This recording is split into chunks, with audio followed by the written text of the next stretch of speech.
Dreaming of owning a property in a prime location with great proximity and fantastic neighborhood? EJ Investments Sanyang Seaview Estate is the best choice you have been waiting for. Our Sanyang Seaview Estate is approximately 15 minutes drive away from the busy hub of Brusubi roundabout and into the heart of nature, where you can have a peaceful and relaxed lifestyle with your family. You can buy a finished 4-bedroom story with 5-year flexible payment plan or a service plot with 2-year payment plan option. With over 300 homes, you will enjoy big tar roads with covered drainage, modern electrification with solar street lights, gated entrance with security post, and a breath-catching experience of our beautiful sea view and lake view. You can own a home today at our Sanyang Seaview Estate. Call us today on 446-4838 or 325-9220. Visit our website on ejinvestments.net. EJ Investments, first in property.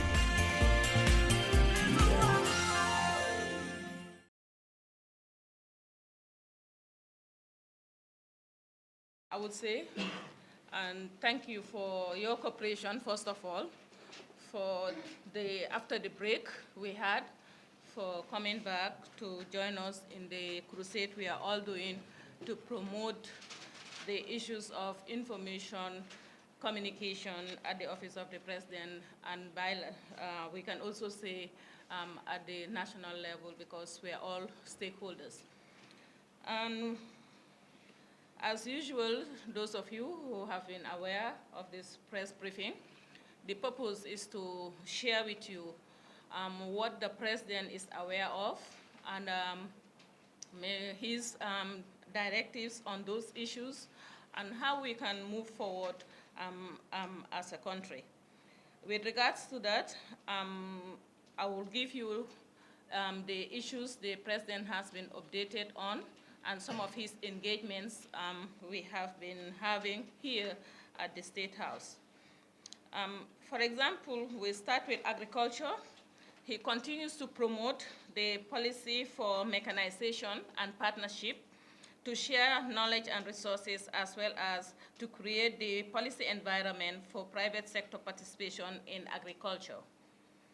The ADB funded a rice value chain project in rice production, processing, and marketing.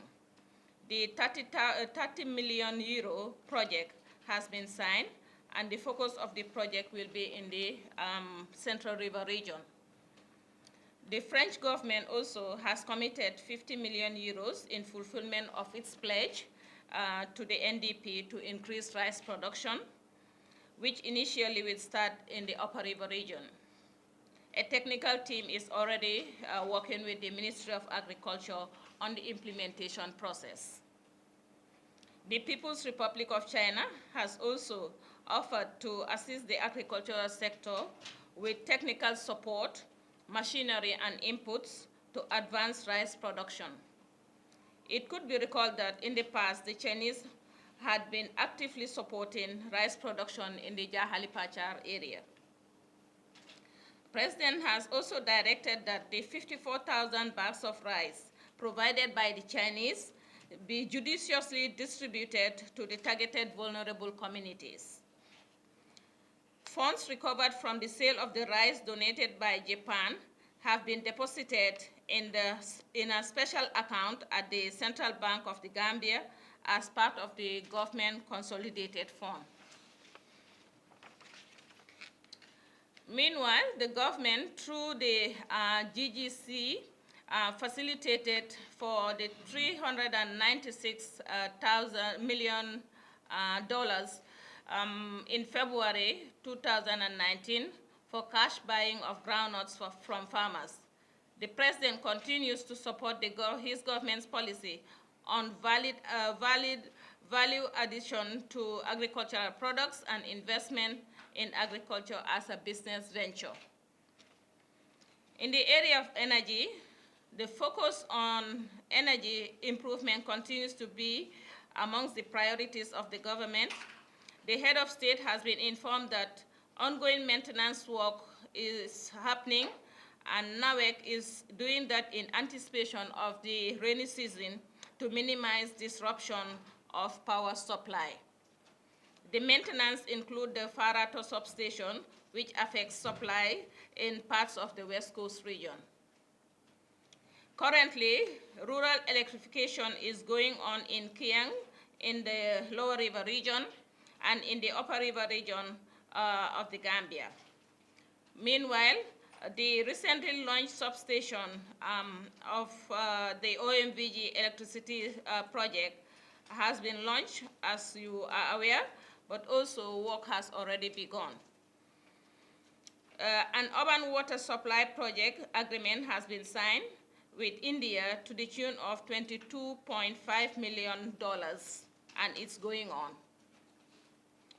On road work, maintenance and rehabilitation projects are going on under three main projects: the National Roads Authority project, the National Roads Authority project and the UN Operations project, and the Ministry of Agriculture sponsored road projects. The President has been informed that already work on a total of 280 kilometers of feeder road is being done countrywide. The briefing includes the survey for the construction of the Sankade Karantaba Road in Kiang, in the LRR, and the 80-kilometer Hakarang Road network in Nyomi. Also, he has been informed that over 95% of the Lamin-Koto Pasamas Road has been completed, and that means 109 kilometers out of the 120 has been done.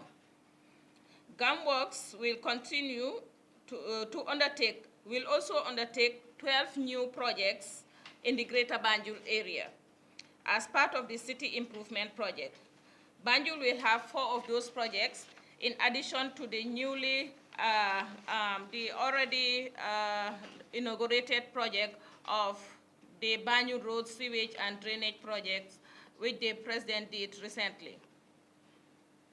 On health, the government of the Gambia is funding the renovation of the infrastructure to facilitate for health to be decentralized and doctors to be decentralized in different parts of the country and make healthcare services more accessible.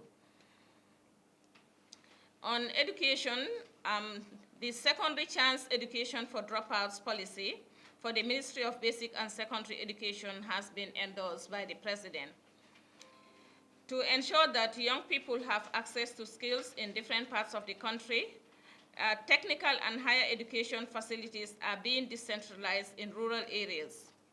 President Barrow endorsed the provision of centers of excellence to the youth. This is to ensure that youth have access to skills and higher education in rural areas. An extension of the Gambia College is being constructed in Basse, while the Julangin Skills Center will provide skills training for the youth in the area. These are in addition to skills training centers like the Rural Development Institute and the Gambia Technical Training Institute Annex in Mansakonko, are all part of the efforts to ensure that youths have access to skills training opportunities and empower them to effectively contribute to community outreach and service provision to boost economic and social development. These are complemented by the efforts of non-governmental and civil society groups working on the youth empowerment projects. The President continues to encourage the youth to take up different skills in the different parts of the country. He encourages them to have positive attitudes towards skills training to be able to empower themselves. Under tourism, the President was informed that the Gambia has been rated 28th position as the best tourist destination. This was also validated by the Danish ambassador, who recently presented her accreditation, saying that everybody in Denmark knows the Gambia as a tourist destination, especially during the era of democracy. Efforts are on to make the country an all-year-round tourism destination, as well as diversify the tourism sector. Under trade, the Gambia has ratified the AFTA to promote fair trade and free trade among members of the continent, and to promote the value addition products across borders. The President was also has expressed concern when he was informed about the rise in the price of bread. He urged the Ministry of Trade to engage the Bakers Association on the price increase. He calls the Bakers Association to consult with the government prior to increasing the price of bread. Meanwhile, the President was also informed that enough flour is available in the country, and there was no need for new price increase for the past, and there was no price increase of flour for the last year. He encourages Gambians to venture into such businesses to provide services and improve the economy through community bakeries. Under land and regional government, the President was informed that the ministry has started a land rent recovery exercise to ensure that those with leased properties pay their rents to government. Also, the Lands Ministry is working on a digitalization of land records for better tracking and management. The President has been informed that some of the lands under conflict have been addressed at the courts. Citizens should await the court's decision to be implemented. The President expressed appreciation to the people of Gunjur and Berending for the maturity demonstrated in handling the unfortunate incident that recently took place in Combo South in relation to land dispute. He has also been informed that the conflicts in some communities regarding the caste system in the country, the President advised that community elders to intervene to resolve it through dialogue. And he continues to advise that all should continue to work together in maintaining peace and stability in the country.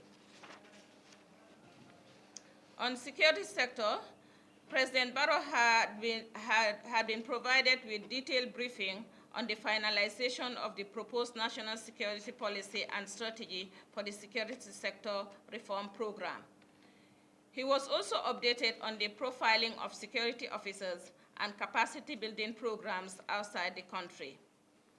Also, he approved the deployment of the GAMCOI 22 for a UN peacekeeping mission in Darfur, Sudan. Discussions are on for the Gambia Armed Forces to involve in sustainable social development activities such as agriculture and to expand GAF's engagement in the construction and engineering sectors.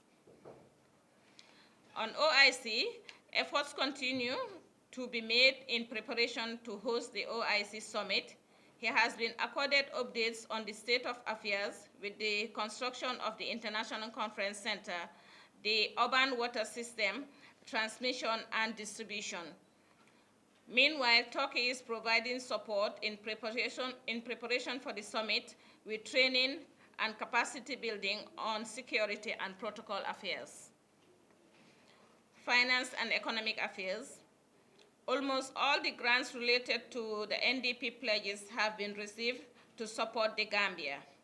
These include existing projects managed by government and civil society organizations. The updates inform the President that concessional loans that have been approved in line with the IMF World Bank approval criteria. On foreign affairs, President Barrow had briefing that India has signed a cooperation agreement to provide support for disaster management to the tune of $1.2 million on the margins of the South-South cooperation in Argentina recently. Meanwhile, the Foreign Ministry of India also provided a grant to the government to the tune of $500,000 US. He was also updated on the rationalization of foreign missions for more effective diplomatic service and in promoting the government's institutional reform agenda. Since coming to office, President Barrow has accepted the letters of credence from diplomats of 30 countries. This is in recognition of his government's commitment to respect human rights, democracy, and the rule of law. It is also to promote a non-aligned foreign policy. Meanwhile, the Kingdom of Morocco is supporting the completion of the construction of the MOFA headquarters in Banjul. On justice, the Jani Commission has submitted its report, and it is being reviewed, and its recommendation will be given consideration. Until the President emphasizes that he is in empathy with the situation of victims of the last regime, but urges all to be patient as the TRRC does its work to ensure that all those involved receive a fair dealing in establishing the truth, as well as recommendations from the Commission. He emphasized that it is important to establish the truth and urges communities to promote reconciliation. The President said that also everyone should follow the due process of the law to strengthen the systems in our institutions.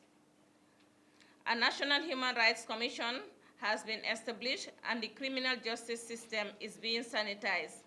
He was informed that the anti-corruption index for the Gambia improved in 2018, and he urges all citizens to work towards keeping that trend.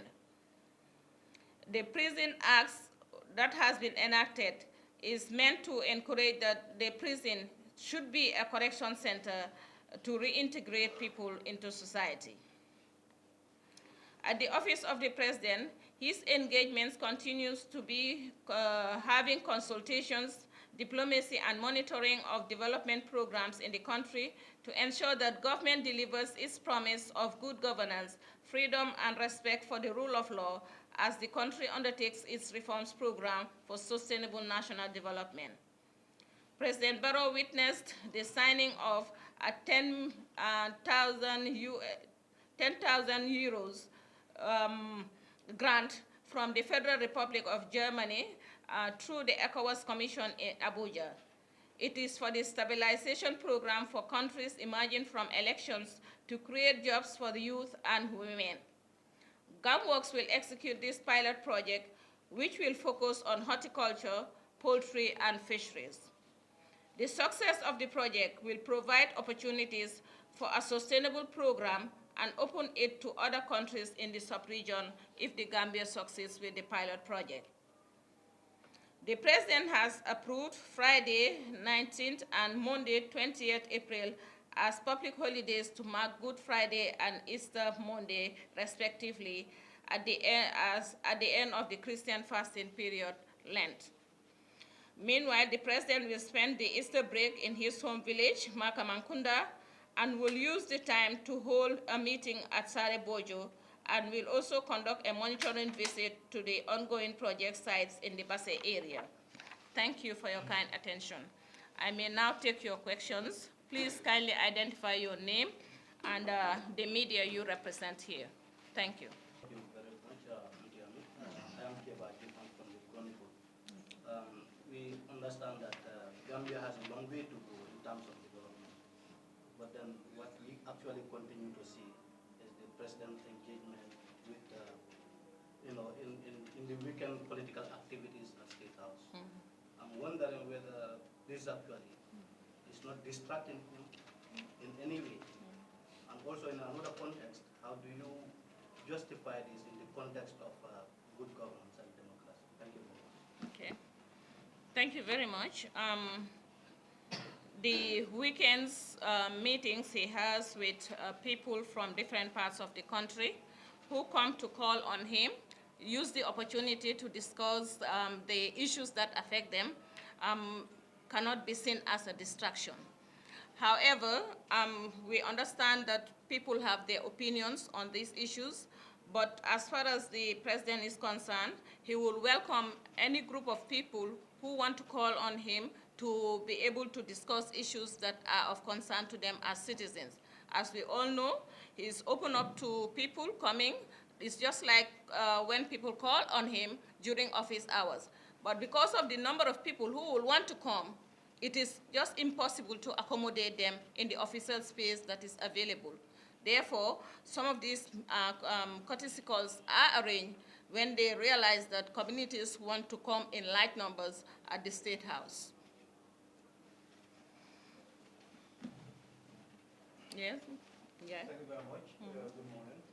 My name is Jai. I'm from the Fatou Network. I just want to ask you, the president, during the recent cabinet reshuffle, said that the reshuffle was meant to establish order in the governance system of the country. I want to know what exactly is the president talking about? Thank you for that question.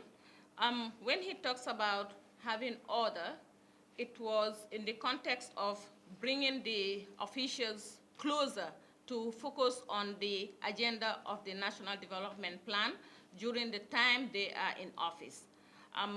There are specific issues that we will not want to discuss here because it's personal, and what is important is to understand the direction is to call all cabinet members to work together in the best interest of the National Development Plan. Yes? Yeah, okay. My name is Mohammed. I am from Foria newspaper. What I want to raise is with regards to the land issue. We've observed over the years that there are a lot of communal land issues, and that you made mention that people should wait for the court to decide. But how about those communities that are really battling with land issues, and some are left homeless? So what is the government intervention towards that? Because definitely those are issues. As far as I know, the president was briefed that the cases that have gone to the courts, people should not take the law into their own hands when the cases have already gone to court. That is what he has been briefed on. With regards to orders that have not been to court, the Land Commission is also around. Let us not forget that it is available and it's not the court system for as far as the Land Commission is concerned. And they are already they have already started their work. So one will not say that those who have not gone to court should not do anything about it. No, the Lands Commission is there. They can approach the Land Commission to discuss those issues with them, and so that it can be peacefully and amicably resolved. Yes. Okay. Yeah. I am Sani Breja from Fatou. So my question is regarding the recent OCCRP report that was published that President Jammeh stole allegedly $1 billion from the Gambia. The Jammeh Commission, however, gave a different figure, and it's difficult to reconcile the differences. However, civil society organizations have been pushing for the president to react to these allegations. What is his position as far as this report is concerned? Thank you for asking that. Actually, the president has been informed about the, actually it's a letter that was received, and the letter was addressed to the president, and actually he has access to that letter. He has seen it, and he has directed the Secretary General to follow up and get the source of that report so that they can look at it alongside with the Jammeh Commission report. Directive, as far as I know, up to yesterday, that directive has been given regarding that report, because he received a letter from a group that is looking at crime and corruption. Yes. Thank you very much. My name is Aloysius from QTV. In your deliberation, you said almost all the pledges as far as the donor conference have been received. I would just like to know the grants. Let me clarify that. The pledges are in two parts. You have the grants, you have the loans. As far as the grants are concerned, I was given the information that almost all of them are available. It's the loan part that is yet to be received. But concessionary loans have been approved according to IMF World Bank regulations and their criteria they have set. That is the information we have here. Okay. Yes, make another. Yeah. All right. My name is Fatou. I work for the Gambian Talents TV. Recently, Declaration 2016 is making a lot of noise. They just met yesterday and will meet tomorrow again. According to the co-chair and the mother of the coalition, former Vice President Fatou Kamajang, President Barrow is in close contact with the coalition and was even supposed to open the first executive meeting. Is President Barrow still part of the coalition 2016? And the other one is, the president had a meeting with the President Barrow Farms Club in the middle of all this discussion. Is that in line with the spirit of the coalition? Thank you very much. The first part is President Barrow part of the coalition. President Barrow is a coalition candidate. He was elected as a coalition candidate. So there is nothing else apart from being a coalition candidate and coalition president. Secondly, whether he met with Barrow Fans Club, he went out on a weekend on his own decision to say he was going to the headquarters that has been opened by for the Barrow Fans Club. So there isn't much I can say about that. As far as I know, it was a weekend. He decided to go there, and that's it. He wanted to say. Okay. As I said, my name is Mohammed Faraya. Looking at the victims of April 10 and 11, 2000 massacre, most of them are struggling with health issues as well as struggling with getting livelihoods, because we understood that most of them are school dropouts, and then they don't have big opportunities to get a job. To get a job? Yeah, to get jobs, right, for their livelihood. So what exactly is the plans of the government to ensure that their health issue is taken care of, as well as creating opportunities? Without being specific to the April 10th and 11th, all I was informed by the president, and I think I have stated it here, that all the victims who have been part of the last regime, and it was during that time they were victimized, the opportunity that and the government's stand is, let us go through the TRRC, know what is happening, get the facts, and where there is the commission comes with its recommendation and government follows such recommendations. That is what I can tell you right now regarding victims of the last regime, whether they are 10th and 11th, whether there are other victims, because it will be difficult for me to single out and say this is specifically for this particular group of victims. All I can say is that the president emphasizes what the government stand is to go through the TRRC for now. Yes. It's barely 8 months to go before November is here. And then November we are told that the the Islamic Conference should be held here. OIC should be held there. I don't know what is the position in terms of preparedness. Would this still hold in the Gambia? Actually, if you listen to what I said earlier, I said the preparations are ongoing. Yeah. Up to the time I am talking to you, nobody has informed me that it's not going on. Nobody has informed me that. As far as I know, it's still on, and the efforts are being made to ensure that it is hosted, and that is why even the Turkish are supporting. They brought a team to help with the security arrangements and the protocol training programs. That's what I can. Yes, yeah. So I just want to ask, because the weekend activities of the president were largely seen as political. It came at a time when the country was commemorating the death of someone, so Sunday, whose death has contributed a lot toward the change that all of us are enjoying. What, in your opinion, was it right engaged in activities that are mostly political when people were celebrating or commemorating the death of someone who everybody agreed has contributed a lot in the change that everyone is enjoying today. It's my opinion, or I am here to talk about You what are the president. Yes, president. I cannot talk on my personal opinion. I talk here on behalf of the president. And as far as that meeting is concerned, I think I have answered that question earlier. So, also, Yes? Yes, according to Dutsano, APRC is not the enemy of President Adam Barrow, neither PDOIS or GDC or GMC.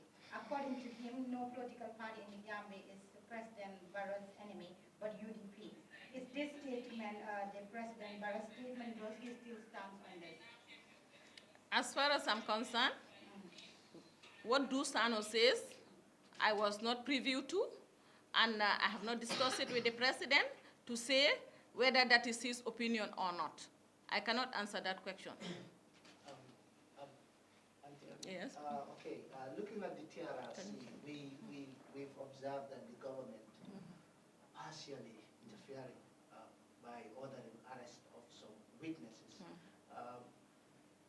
As a government, don't you think that it's going to preempt the work of the TRRC as well, serve as a threat to witnesses coming out to say the truth?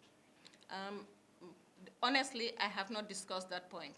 So I cannot answer why it happened, and I cannot tell you anything about that as far as I'm concerned, because we have not discussed that point. Okay. Thank you. Yes. Yes. so the president hasn't faced the media for close to a year now. I want to ask, is the president afraid of the press? To answer the first part of your question, that is wrong, because he had a program with DRTS during this period, and I'm sure you have heard it. So the second part of your question, whether the president is afraid of the media, I would tell you, if the president was afraid of the media, he would not have had almost 20 one-to-one interviews with both local, regional, and international media. So your answer is no. And I mean, That was a long time ago. just a follow-up. Yes, but Thank you very much. My name is Oman Ba from the Standard newspaper. First of all, I would just want to know what happened to the Anti-Corruption Commission, as we talked about from day one. But yet still, we haven't had anything about it yet. And we have seen recently an auditor's report, which is a government auditor's report, which was leaked, and a story written on the Standard newspaper allegedly implicated the GBPA of mass irregularities and corruption. Of course, the issue of corruption has been an issue, and this government has, of course, inherited a system that has been so destabilized. And of course, one would have thought this anti-corruption commission would have been among the top priorities of your government. Yet still, nothing happens, and these issues are coming up. Is the government not worried, especially about this recent report, actually reveal a lot of irregularities at the GPPA and alleged massive corruption? Thank you for that.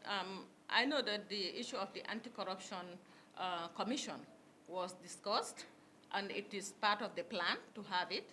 I've not been updated on why it has still not been on, so it will be very difficult for me to say anything about that.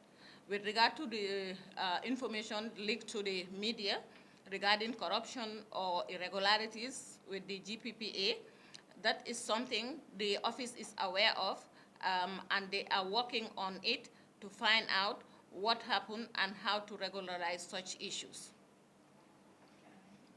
Yeah. Yes, with the current development in the political arena, there seems to be a lot of problem. There seems to be a clear indication that President Adam Barrow is working on forming his own party. How far has he gone with that?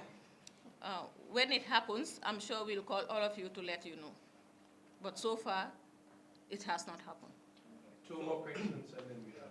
Yeah, so my follow-up to Lamin Jai's question is actually, why you said the president actually had a meeting, interview with the GRTS, but then this has actually excluded other media outlets. And then this has not been the tradition. The tradition when the president came was that he had been having interviews with larger media outlets in the country. But then all of a sudden this has ceased. What actually led to this? Yeah. And then would we very soon see president facing the media? To answer the first part of your question, it happened at a time. If you look at the timing, it was very tight when we did that because we planned it to have our annual program to meet the media. But unfortunately, it came at a time when there were a lot of activities. So the plan was, okay, just get engaged this one. And some of the media houses who we have even communicated to would have been able to witness that we even asked certain things that we were working on with them. But unfortunately, his schedule became what's it called? He had a big, busy schedule which couldn't accommodate what we wanted to do. So far, that is what is holding us from doing what we really want to do. Thank you. And the last one, yes. Okay, for Banjul, you've made mention of the project that is ongoing, which was just recently inaugurated by the president. People are left in the loop that they want to know exactly what is the contract of the what is the amount involved? Is it a loan? Basically, what is the agreement?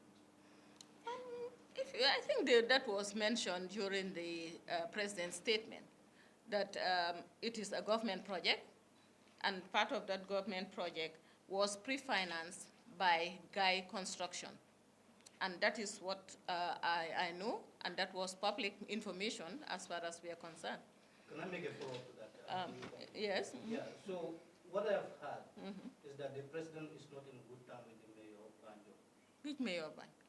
The mayor of Banjul. The president is not in good terms with the mayor of Banjul. In talking mode with the president, with the mayor of Banjul. This is what I heard. Is it true? Anyway, that's news to me.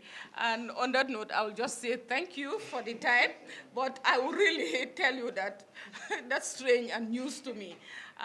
Thank you very much for coming, and thank you for engaging. And I look forward to continue we want to continue to maintain our biannual media briefing. The reason we had a break was we had these internal changes in our staffing and everything, and it affected the whole process for us to continue to do it. But I have been given reassurance that we will continue the biannual meeting so that people will get the information as far as the Office of the President is concerned, to be able to keep people informed and aware of what the President is aware of and what he is engaged in. Thank you very much for your time.